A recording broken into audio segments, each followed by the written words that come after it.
Hi, I'm here for today's Lunch Alert with Ed Klein, who is the author of the new book, Guilty as Sin, his third book about Hillary Clinton, well, third or fourth.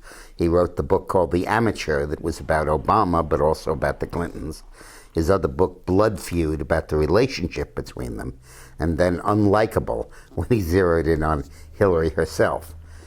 This book really recounts how Hillary has skipped out on justice and escaped the rap so many times in her career, and how she deserved to be punished for many of the things she's done.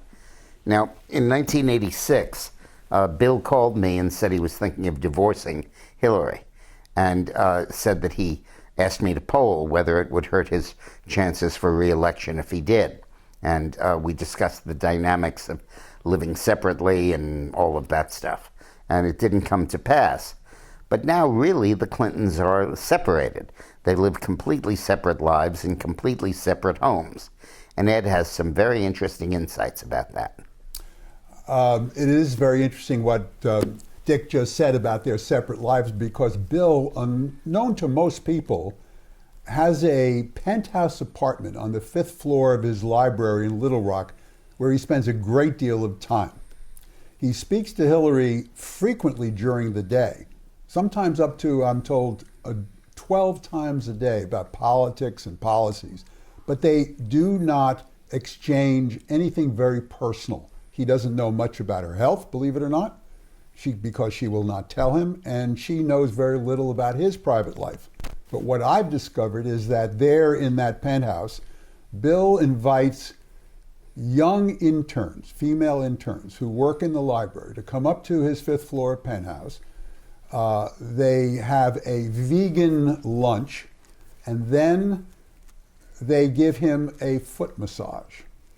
Now, I don't know if it goes any further than that. Man, does that sound like a good time. Yes, indeed. Well, you know what they said in the movie Pulp Fiction, a foot massage is more than a foot massage. Yeah.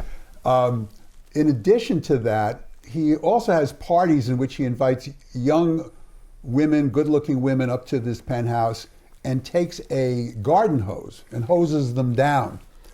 And his friend said, if this ever got out, Bill, Like it would be the t-shirt, first time it would be a presidential wet T-shirt contest. Yeah.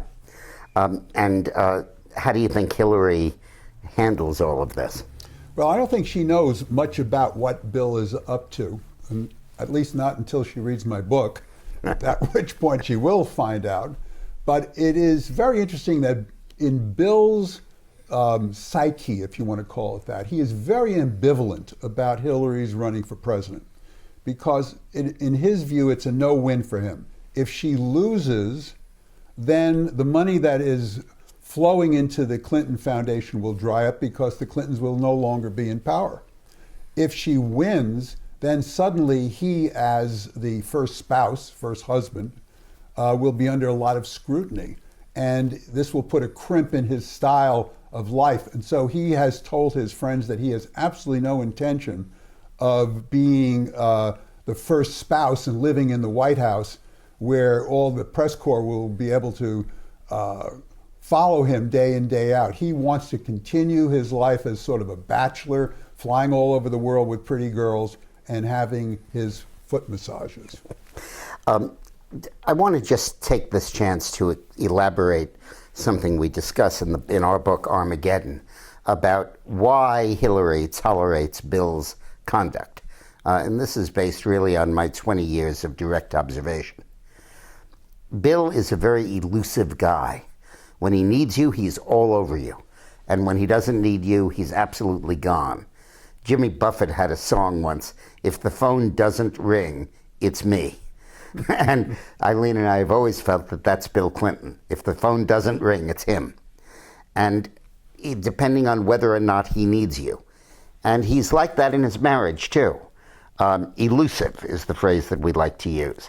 And Hillary's not at all elusive. She's gloms onto him. But Bill keeps a distance and is often just not psychologically or emotionally available.